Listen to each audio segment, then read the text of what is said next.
is a cult that has long ties to Gotham. Batman is a character who has his roots deeply embedded in horror, and hence it is only fitting for the Dark Knight to have a story arc around him that deals with otherworldly terrors. The Elseworld in DC has always been a subject of great debate, but there is no denying the fact that it paved the way for some creative storytelling away from the continuity of the main DC universe. Batman the Doom that came to Gotham was one of these Elseworld classics from the early 2000s, and it was written by Mike Mignola from the Hellboy fame. It was an intriguing concept to combine Batman with elements of Lovecraftian horror, and fans were excited to see the action unfold in DC's animated universe. The animated movie, directed by Christopher Berkeley and Sam Liu, is finally here, and we thought this would be the right time to bring you the gritty details of everything that happened when the Doom came to Gotham. If you want to know more about the Lovecraftian Monsters form of Russial Ghoul and its origins, stay tuned till the end of this video. Before we go into our explanation, we have a very small request. If you like our content, please support us by subscribing to our channel. This could be a small click for you, but for us, it means a lot. Thank you. Let's begin. What happens when Batman encounters an ancient cult and some evil supernatural forces? The movie starts off on an ominous note as Bruce Wayne and his companions Dick Grayson, Kylie Kane and Sanjay are exploring Antarctica in a ship. They are looking for Professor Oswald Cobblepot and his crew, and soon they come across the remains of his damaged ship. All the crew members are found dead, and two of them, including Grendon and the Professor himself, are missing. Pages from the Professor's journal reveal more about his expedition and how it came to a standstill. He wrote about a strange effect that the region had on his men and dogs, and elaborated on how it turned everyone insane. Bruce orders everyone to keep looking for the two, and he follows a mysterious figure into a cave. Inside, he finds Grendon, who is clearly disoriented and disfigured. He is trying to break through a large block of ice in his efforts to release a primordial cosmic entity. This supernatural force will bring about absolute catastrophe, and the arrival of this unholy being is imminent, according to Grendon. Bruce is disturbed by some mental images and flashbacks, and he forcefully drags Grendon out of the cave. His efforts are interrupted by some strange mutated creatures that attack him, but Bruce manages to defend himself and gets Grendon out. He orders a large explosion in the cave system to seal off whatever force lies within, and we can see that he is visibly worried about the threat that looms large. Unknown to him, Grendon has managed to take a part of the entrapped entity with him, and Bruce sails off with Grendon as his prisoner. As they head out, we can see a monstrous version of Professor Cobblepot looking at them from a distance. Clearly, something beyond logic and rationality is unfolding. The Professor's journal further points out how he was investigating an ancient mysterious cult that had some ties with Gotham. After overviewing everything that happened so far, Bruce Wayne decides that it is time to head back to Gotham after spending 20 years away from the city. Meanwhile, a brief flashback throws some light on his childhood trauma, where his parents were killed by a maniac who stabbed them to death. Eerily enough, Bruce also felt the disruptive gaze of the cosmic deity in his childhood, and he is clearly uncomfortable about what lies ahead. When they sail to Gotham City, Sanjay is tasked with overlooking Grendon in the ship because Bruce does not want to involve the cops yet. Meanwhile, the others head to Wayne Manor, and Bruce has another vision of someone named Langstrom. He is soon visited by Jason Blood, the human version of the demon Etrigan, and the strange man has three crucial premonitions for him. Firstly, he stresses on the importance of meeting two spirits for Bruce, one engulfed in fire and the other in bats. Secondly, he reveals that Bruce's death will bring about the acceptance of his real self. And lastly, he warns that Gotham City has to burn down to the ground before being resurrected. Of course, Bruce doesn't take too kindly to such strange advice, which causes Etrigan to reveal his flaming demonic form before leaving the premises of Wayne Manor.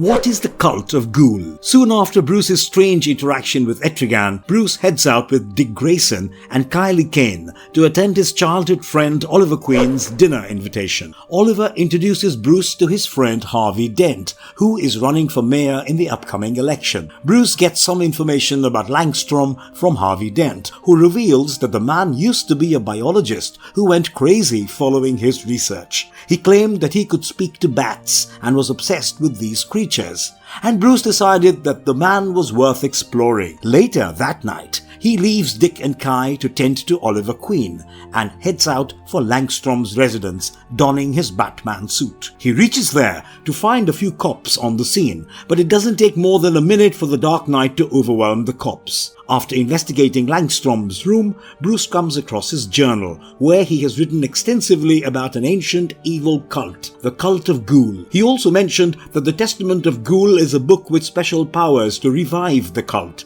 and it has to be kept away from the members of the cult at all costs. By now, Batman has realized that he needs to get his hands on the book before anyone else. He calls the university repository to retrieve the book, but the professor who receives the call denies any knowledge of the volume. However, immediately after hanging up, he walks up to his secret hiding place and retrieves the tome. The professor is soon attacked by Talia al Ghul, who claims to be the last surviving member of the ancient cult. The book is an important part of her rituals, and she wants to possess the Testament of Ghoul before anyone else. This would enable the cult to unleash terrifying primordial beings on humanity. Batman arrives at the scene a little too late, and Talia unleashes a demonic creature on him. Etrigan steps in to help Batman and allows him the chance to escape, but Data, the demonic creature summoned by Talia, entraps Etrigan in the process.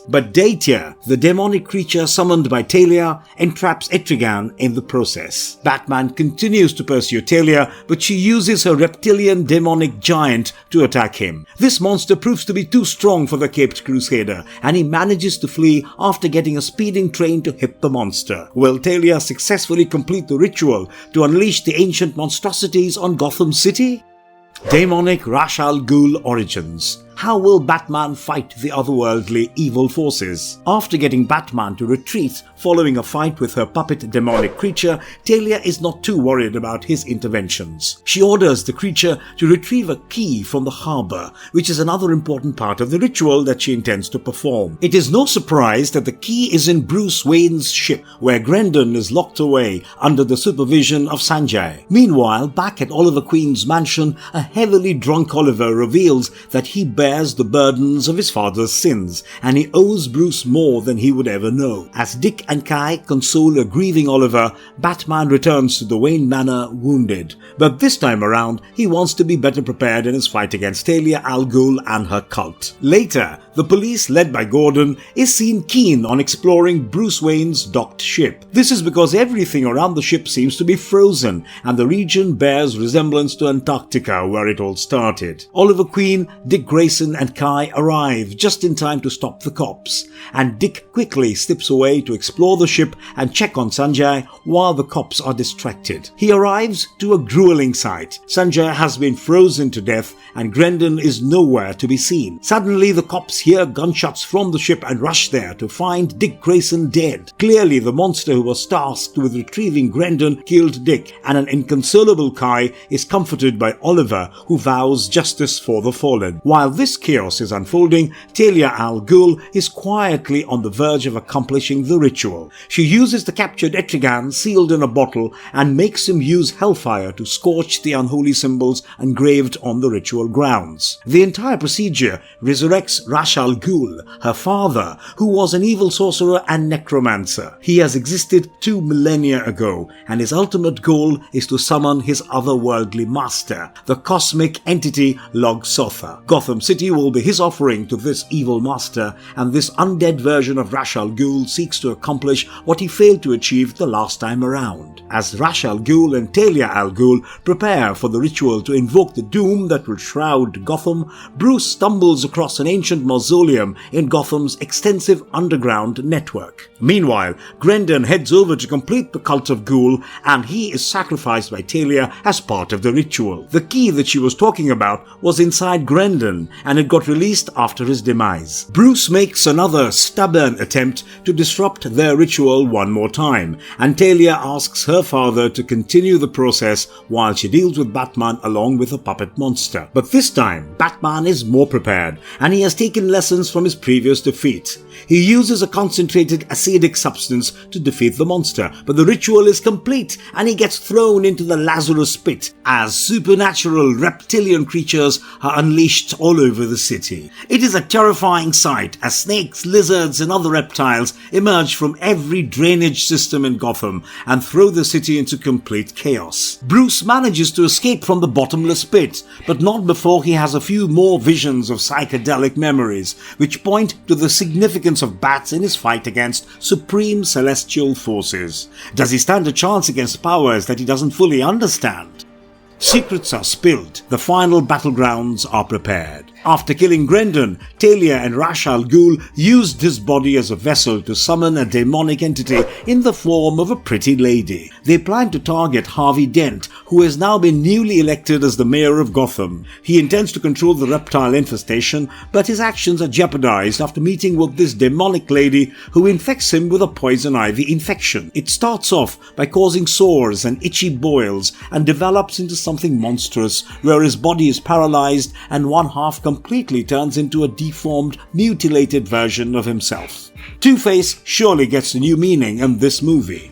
Meanwhile, Kai stumbles upon Oliver Queen dressed up in a knight's costume. He reveals that he has been preparing for a final showdown with the evil forces as a part of his redemption. He also reveals further about the sins of his father that he spoke about previously. Oliver tells her about the evil actions of his father, who got swayed by the forces of evil and murdered the parents of Bruce Wayne. Ever since he got to know about his father's sins, Oliver collected holy weapons to fight the evil forces, and he believes that the time has come. While Kai goes over to inform Bruce, Oliver is attacked by the demonic woman conjured by Talia al Ghul earlier. He fights valiantly and finally causes an explosion that takes out the demon and injures him fatally. Bruce arrives just in time to hear his confession, and the Dark Knight assures him that he has redeemed himself by his actions. In a last-ditch effort, Kai pleads with Bruce to run away from the doomed city, but the Dark Knight is not the one to leave his city in danger for his own safety. Gordon arrives as Bruce and Kai mourn the dead,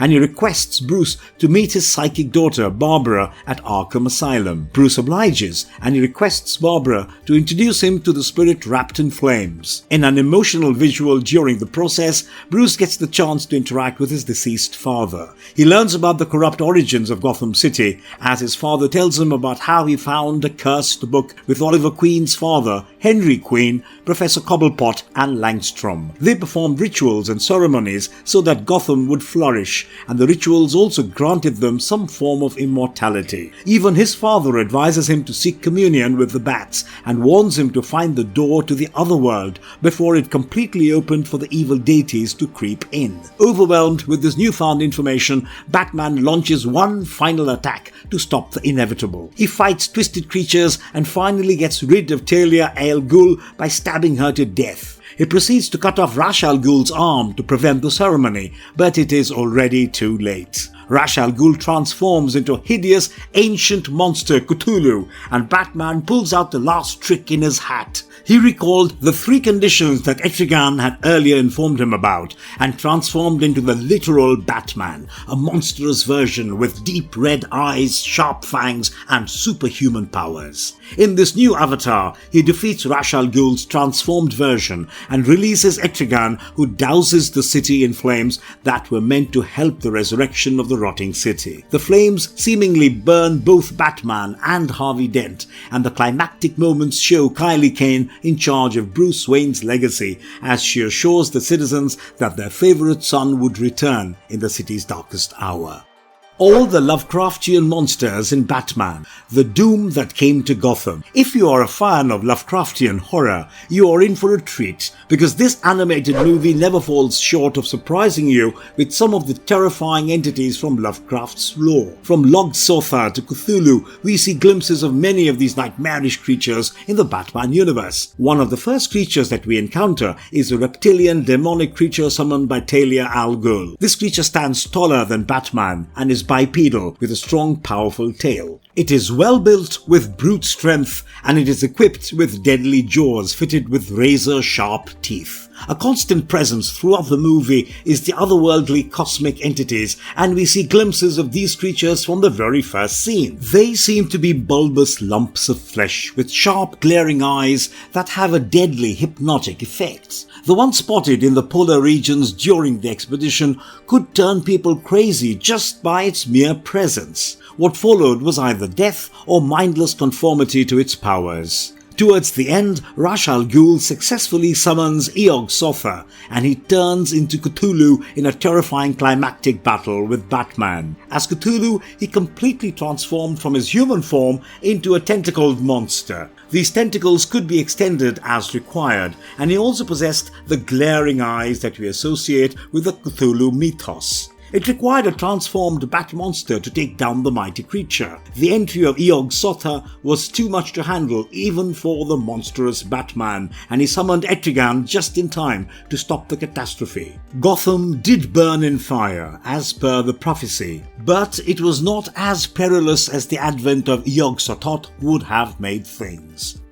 Marvelous verdict. Lovecraftian horror and Batman, a match made in heaven. First things first, we must admit that this animated movie might not please those who aren't prepared to embrace a few changes. This is not your conventional Batman story, and even though there are plenty of familiar characters, they are not exactly how you know them to be. The brilliance of the movie lies in the ingenious blending of Lovecraft's Cthulhu mythos and a dark and grim Batman story. The voice cast of this movie is commendable, with David Gentoli leading the way as Batman, along with the likes of David Dastmalchian and Emily O'Brien. The animation does a brilliant job of bringing the unsettling visuals of the comic to life, and you also need to watch out for the Batman villains in the movie. There have rarely been more terrifying Batman enemies, and Ra's al Ghul and Talia al Ghul's supernatural persona make for a nightmarish rogues gallery. There are some shocking twists and turns in the narrative, and the unthinkable climax is sure to leave you stunned. Overall,